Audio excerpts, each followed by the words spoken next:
खबरों में आगे बढ़ते हैं। आज की एक और बहुत बड़ी खबर है। बड़ी खबर यह है कि प्रधानमंत्री कई बार इस बात को दोहरा चुके हैं, अब की बार 400 पार। अकेले संसद में ही 2 बार इस बात को दोहरा चुके हैं, इससे पहले लोकसभा में और आज फिर राज्यसभा में पीएम मोदी ने कहा मोदी का प्लान 400 पार है। क्या यह मुमकिन होगा? आज हम आपको एक बड़ा सर्वे दिखाने जा रहे हैं, गणित और आंकड़ों के जरिए बताने जा रहे हैं क्या यह मुमकिन है 400 पार एनडीए पहुंचना। ये प्रधानमंत्री जिस वक्त पहुंचे सदन में, और ये कैसे होगा? ये ऐसे होगा कि एनडीए 400 पार जब मोदी का कुनबा बड़ा हो जाए। इसके लिए क्या किया, अगली तस्वीर दिखाइए जरा। नीतीश कुमार जुड़ चुके हैं बीजेपी के साथ, एनडीए का हिस्सा है। आज प्रधानमंत्री नरेंद्र मोदी से बिहार के सीएम नीतीश कुमार दिल्ली मिलने आए। अगली तस्वीर दिखाऊं। नीतीश कुमार गृह मंत्री अमित शाह से भी मिलने पहुंचे। उसके बाद नीतीश के आने से बिहार में बीजेपी मजबूत होगी। अगली एक और खबर आ रही है, आपको बताऊं कि जयंत चौधरी उत्तर प्रदेश में अखिलेश यादव का साथ छोड़कर बीजेपी के साथ आने वाले हैं।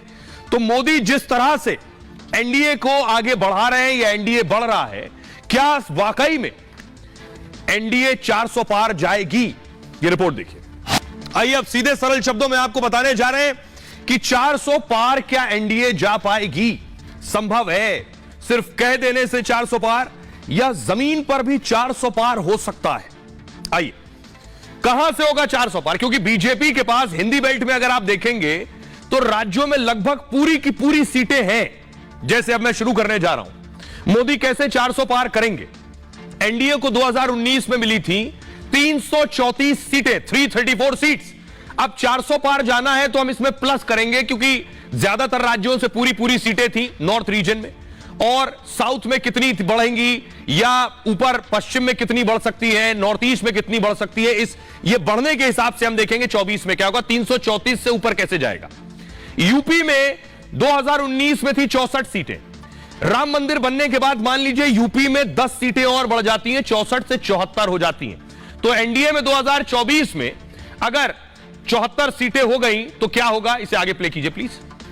तो देख रहे हैं आप, 10 सीटें जोड़ेंगे तो 34 से लगभग 48 पहुंच जाएंगे, 348।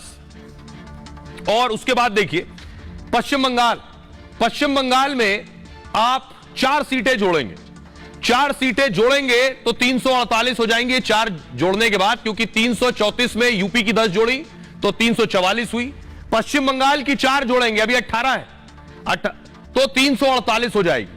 आगे देखिए, असम में अभी 14 में से 9 सीट है, 3 सीट और बढ़ सकती है 24 में, तो एनडीए की सीट 3 बढ़ने के बाद 351 हो जाएगी। 351 से और ऊपर कैसे जाएगी? तेलंगाना में 4 सीट है 17 में से, 3 बढ़ जाएंगी तो 51 से 354 पहुंच जाएगी। इसके आगे देखिए अगला राज्य आंध्र प्रदेश। आई आंध्र प्रदेश में 25 में से 0 है, टीडीपी के साथ गठबंधन की गुंजाइश है। टीडीपी के साथ गठबंधन हो गया तो 5 सीटें मिल सकती है इस गठबंधन को, तो उधर 5 सीटें जुड़ जाएंगी, 354 में 5 जुड़ गई, 359 सीट तक पहुंच गया एनडीए।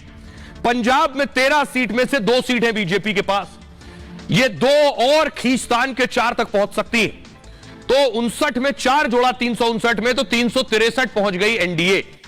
छत्तीसगढ़ आइए, छत्तीसगढ़ में 11 सीट है, 11 में से 9 सीट बीजेपी के पास है, 2 और जुड़ जाएंगी, यानी 11 की 11 बीजेपी छत्तीसगढ़ में जीत लेगी, तो 365 तक 2 और ऐड हो जाएंगी, तो 365 पहुंच जाएगी 63 से। अब देखिए 63 से 67 कैसे पहुंचेगी? तमिलनाडु में अभी 39 में एक भी सीट नहीं, 2 और जोड़ दीजिए तो 367 पहुंच जाएगी एनडीए। उड़ीसा आ जाइए, उड़ीसा में 21 में 8 सीट है बीजेपी के पास, और तब है 334, ये 8 में 4 और जुड़ जाएगी तो 371 पहुंच जाएगी एनडीए।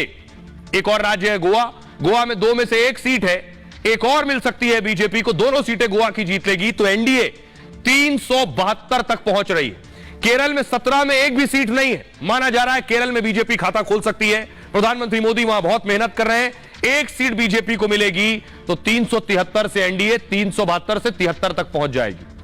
अब सवाल यह है कि चारों तरफ से एनडीए की सीट आप बढ़ा के देख लीजिए तो 373-75 तक एनडीए पहुंच रही है। बीजेपी को 2019 में 330 सीट मिली थी, मोदी का टारगेट 370 के लिए 67 सीटें और चाहिए। टारगेट के हिसाब से 40-42 सीटें बीजेपी और जीत सकती है। उत्तर भारत के कई राज्यों में बीजेपी पूरी सीट जीत चुकी है, कुछ राज्यों में 1 या 2 सीट ही बीजेपी हारी थी। ऐसे में उसे इन राज्यों में क्लीन स्वीप करना होगा। एनडीए के 400 के लिए अपना आंकड़ा बढ़ाना होगा। सहयोगी दलों को भी स्ट्राइक रेट और बेहतर करना होगा। 2019 के चुनाव में बीजेपी को 37% वोट मिला था, 37%। 24 में टारगेट है बीजेपी का 50% वोट हर राज्य में।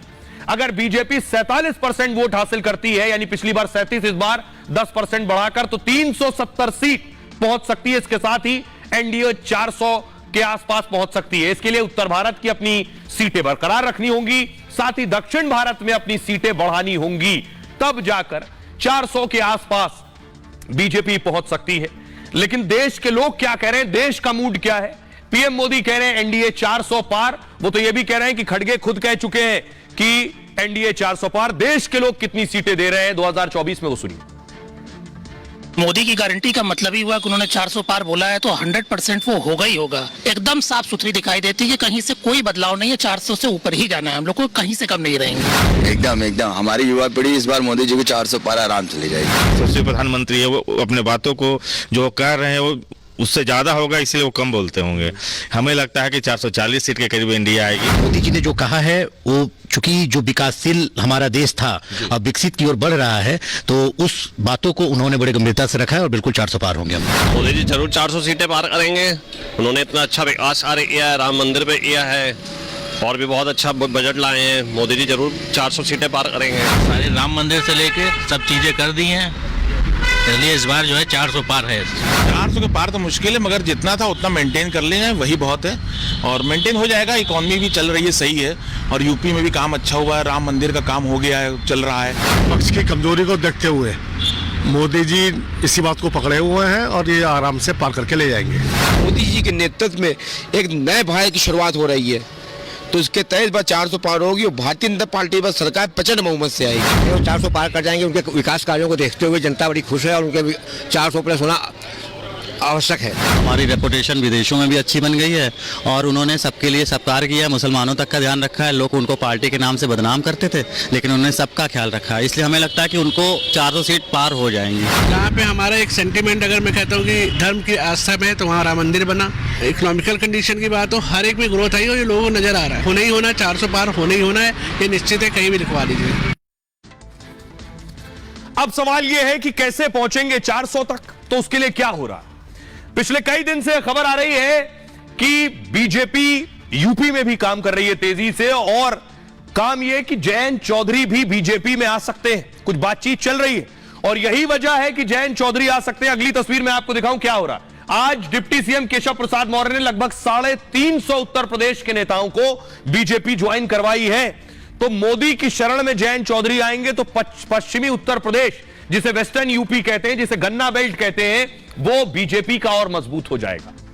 ये जयंत चौधरी को आप देख रहे हैं। अब तक अखिलेश यादव की साइकिल पर सवार थे, लेकिन खबर यह है कि अब इधर आ सकते हैं। यूपी में बड़ा धमाका होने वाला है। 3-4 दिन में यह बहुत बड़ा ऐलान हो सकता है।